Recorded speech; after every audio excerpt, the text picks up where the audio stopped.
আসসালামু আলাইকুম। আজকে আমি আপনাদের দেখাবো ঘাট প্লেট এবং বোতাম প্লেট জয়েন। তো হাতের বাম পাশে সিধা পাট যেটা থাকবে এখানে হবে বোতাম প্লেট। তো বোতাম প্লেটের জন্য দেখুন কোটটি আমি সমানভাবে রেখে সেলাই দিয়ে নিলাম।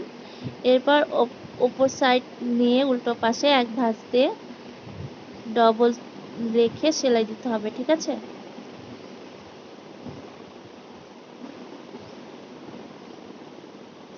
তো দেখুন বোতাম প্লেট এটা এবং ঘাট প্লেটটি বানিয়ে নেব। তো ঘাট প্লেটটি হাতের ডান সাইডে যে সিধা পাটটি থাকবে সেখানে হবে।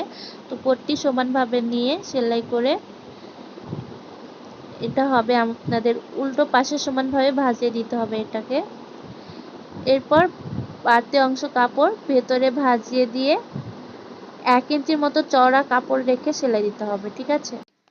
তো ব্লাউজের ফুল ভিডিও দেখতে চাইলে আমার ডিসক্রিপশন বক্সে লিংক দেওয়া থাকবে, দেখে নিতে পারেন। আর সবার আগে আমার ভিডিওর আপডেট পেতে আমার চ্যানেলটি সাবস্ক্রাইব করুন এবং পাশে থাকা বেল আইকনটি প্রেস করে রাখুন।